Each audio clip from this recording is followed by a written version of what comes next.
kis meglepetéssel készültem neked. Képzeld el, hogy hozzám került egy 1951-ben írt államvizsgadolgozat. 51-ben. Marosvásárhelyen. Opium tartalmú készítményeknek a vizsgálata. Úgy géppel van leírva, és tényleg érdekes dolgokat akkor már tudtak növényekből. Majd esetleg odaadom, hogy olvassál bele. Hát ugye ez egy magyarul írt szakdolgozat. Ez volt az igazi, 1951-ben Marosvásárhelyen. Gépelték. Ha valaki elrontotta, kezdhette előről. Így kellene most is.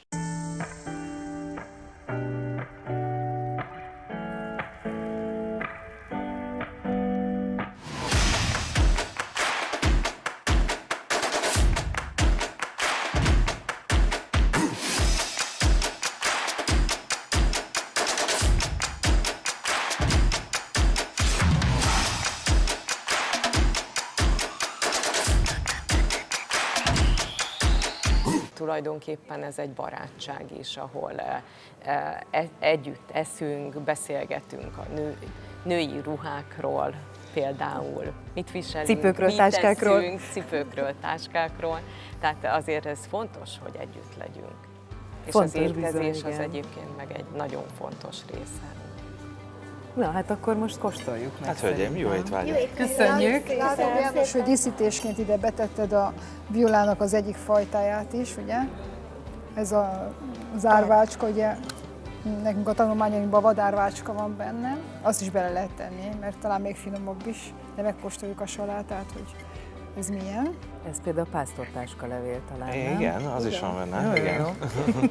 Jól látod. Nagyon finom. Még akácméz van még a dressingben. De azt tudjátok, hogy az olaj az azért is jó, hogy rajta van, mert hogy a gyógynövények nagy részének a hatóanyaga az olajban oldódik. És hogyha olajat teszünk rá, akkor a hatóanyagok aktívvá válnak, jobban hozzáférhetővé, jobban felszívódnak. Az ezért nagyon fontos. Ildikó, az, amire vártál? Ízbe? Az. Nagyon köszönöm, nagyon finom. Én köszönöm. És a pásztortáska is megtalálta a helyét benne. Most azon gondolkozom, hol a körömvirág. Itt van ez is. Az az akácméz, amit mi használunk otthon a gyerekeimmel, illetve a családommal, az még mindig onnan származik, arról a helyről, ahol én születtem. Ami hol van egyébként, ha megkérdezhetem? Békés megyében egy kis falu. Hát és ugye az akác is szerepel a 10 gyógynövényben, tehát a kutatásaitok tárgya többek között Hát az nem akác. véletlenül.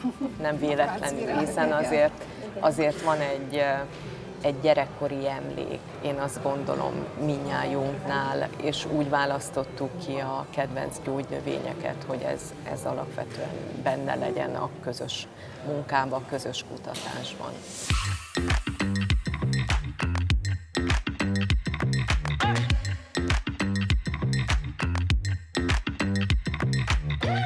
Hol van a helyük és milyen a megítélésük a gyógyászatban a gyógynövényeknek?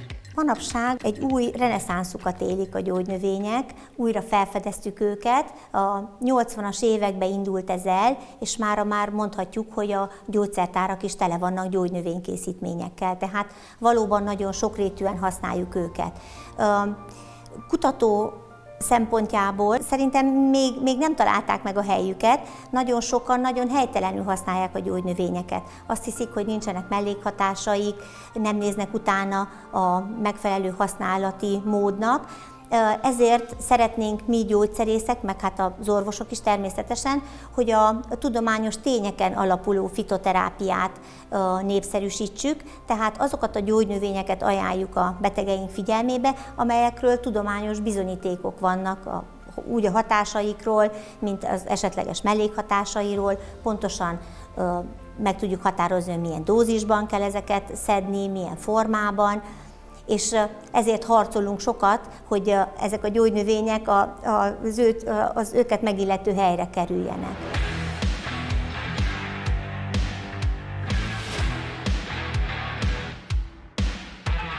Ezek egyébként különböző gyógynövényi extraktumok? Igen, különböző gyógynövényi extraktumok, ugye, amelyeket már előtte előkészítettünk, és ezeket sorba bevisszük ide a a bepárlóba.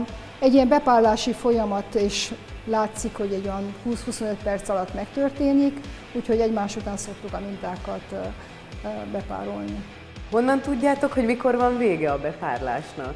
Hát onnan tudjuk, hogy elsősorban a térfogata lecsökken. Ugye ezek 70%-os etilalkoholos oldatok, azt jelenti, hogy 30%-a a víz. Tehát nagyjából 70%-kal le kell csökkenjen a térfogat ahhoz, hogy elmenjen az alkohol. És látszik a mennyisége az alkoholnak a szedőlombikban, hogy ott már megvan körülbelül a 70%. Tehát időben látszik, hogy már nem csepeg végül is az etilalkohol. Díszes pajzs a szelíd erő egyik képviselője. A bíbor kasvirág az egyik legkiválóbb immunerősítő, a bátorság és a jó egészség szimbóluma. Bár Észak-Amerikából származik, ahol az indiánok különféle megbetegedésekre, kígyómarásra, égésekre, fertőzésekre alkalmazták és szentül hittek gyógyító erejében, de egyes fajtáit már az ókori görögök is használták. Főzetét egykor az idősek élénkítőszerének tartották, a rómaiak légzőszervi problémák ellen vetették be erejét. A fészkesvirágúak családjába tartozó évelő növény. 50, de akár 100 cm magasra is megnőhet pompás virágzatokkal. Latin nevében az Echinacea a görög echinos, azaz sündisznó szóból származik, mivel középen elhelyezkedő csöves virágai sündisznószerű tüskéket formáznak. Egész nyáron átvirágzik, bármely kert védelmező, gyümölcsös illatú éke. Gyógyászati célra főleg a gyökereit alkalmazzák, de a herbája is gyűjthető. Elismert, hivatalos gyógynövény. Erősen antibakteriális és vírusölő hatású. Enyhíti az influenza, szezonális nátha, valamint a megfázás tüneteit. Gyulladás csökkentő és vízhajtó tulajdonságai miatt is használják. Tinktúrája segítséget nyújt hörghurut, húgyúti fertőzések, arcüreg-gyulladás vagy középfülgyulladás ellen. Gyógyíthatja a torokfájdalmat és a mandulagyulladást is. Külsőleg bőrbetegségek, fekélyek és tájogok, ekcéma esetén is hatásos, sőt az égési sérüléseket is képes orvosolni. Érdekes íze miatt az élelmiszeriparban is használják, bor és konzerv előállításánál. Szépségcikkekben, számtalan kozmetikai készítményben is megbújik, de még a parfümök virágos jegyében is ott illatozik.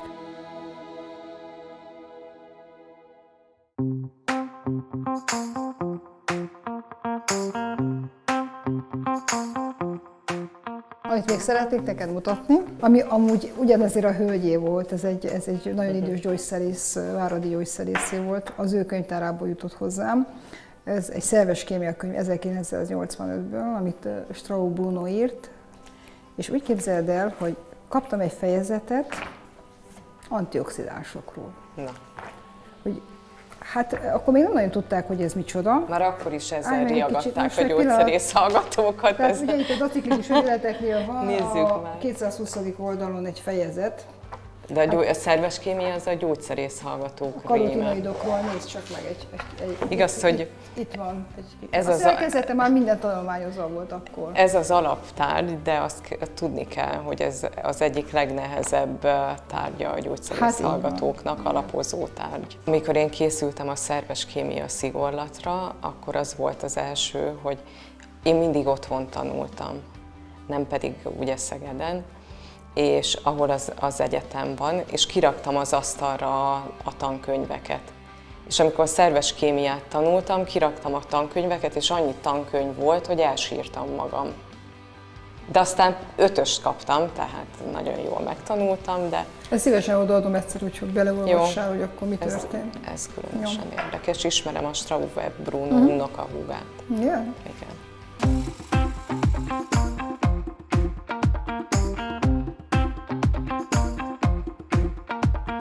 A rotációs vákuumbepárlóval hozzáadunk, vagy elveszünk az anyagból?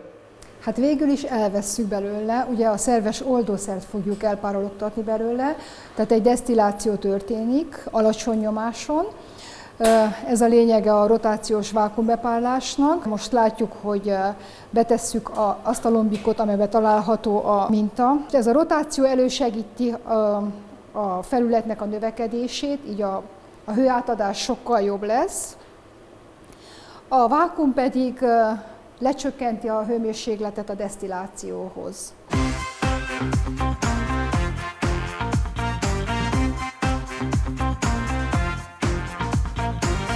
Az, hogy ti mikroszkóppal megvizsgáljátok a növényeket, annak igazából a későbbi felhasználás szempontjából nincsen jelentősége, hiszen akár 5 elágazása van a zsurlónak, vagy egy plusz levélkéje a zsájának, attól függetlenül ugyanaz jön ki belőle hatóanyag tekintetében.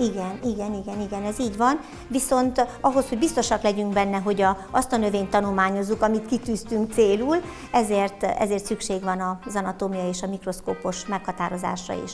Valamint még azt is el kell mondjam, hogy nagyon sok gyógynövény nincsen anatómiai szempontból tanulmányozva, tehát hiányos a könyvészet, a bibliográfia ilyen szempontból. Mi ilyen szempontból is besegítünk, publikáljuk ezeket a leírásokat, ezáltal gyarapítjuk az anatómiai tudást is a növényekről. Hatóanyag szempontból azért fontos talán ez az anatómiai tanulmányozás, hogy pontosan lássuk, hogy hol halmozódnak fel a hatóanyagok. Ez most pont a zsurló esetében érdekes, mert a zsurló nagyon sok kovasavat tartalmaz, nagyon sok kovasavat raktároz el, és ez érdekes módon a sejtfalakban raktározódik, amelyik az epidermiszben van, ez mikroszkópon látszik nagyon jól például.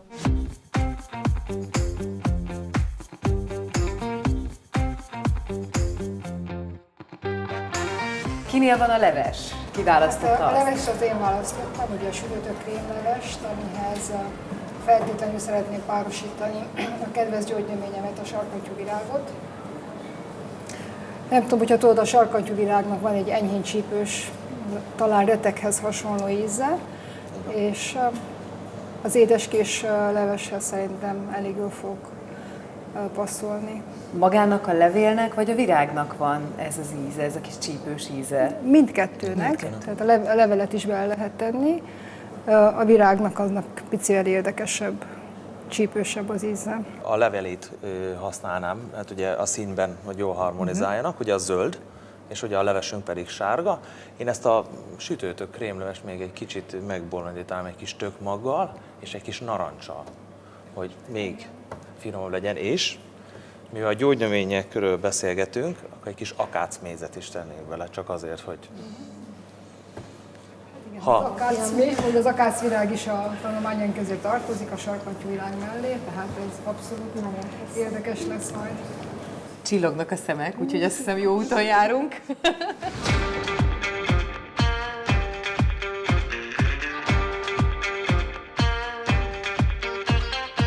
Beállítottuk most a vákuumot, tartalmaz a rendszer egy recirkulációs hűtőrendszert, a merülőlombikot, valamint a szedőlombikot. A szedőlombikba fogjuk összegyűjteni a tiszta alkoholt, amit sikerül desztillálni, és ugyancsak állítható egy ilyen mozgatható lift segítségével a bemerülési mélység is. Tehát a lényege itt ennek az egésznek az, hogy most ide az etilalkohol ide kerüljön. Már került is. Látod? Tiszta etilalkohol. Tényleg.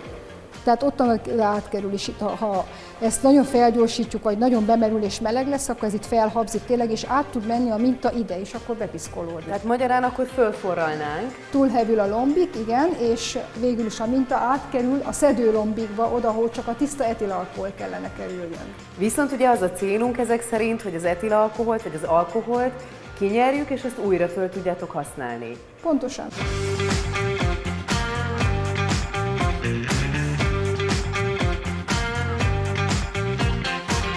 Amiről még szeretnék beszélni veled, hogy akkor hogy legyen a közös PhD diákunknak a további munkája, azaz a cikknek a befejezése. Úgyhogy a jövő héten áthívom, de az a javaslatom, hogy kezdje el Diana írni a disszertációját. Az első cikk alapján, és a második cikk eddigi eredményeit is foglalja össze. És akkor én azt gondolom, hogy elég időben lehetünk elég sikeresek.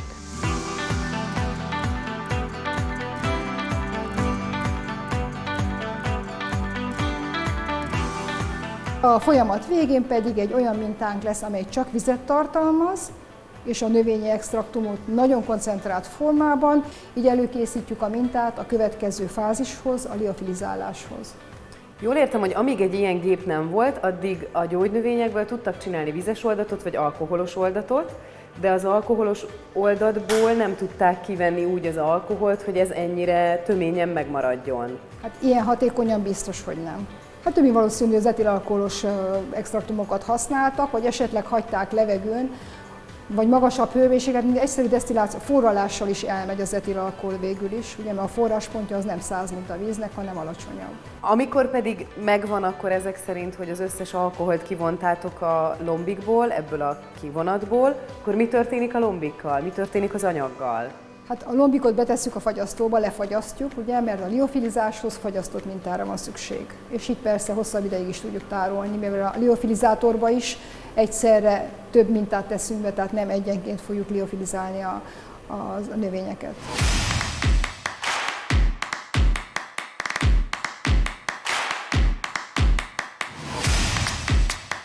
Hölgyek kívánságára sütőtök krémleves fogok készíteni nekik, amit egy kis friss gyömbérrel és narancsal fogok földobni, illetve tökmagot fogok még bele nekik pirítani, illetve a gyógynövényekről beszélgettünk, és ezt így behozva egy kicsit a történetbe, kis sarkantyúkával fogom még nekik ezt földobni, ezt a levest.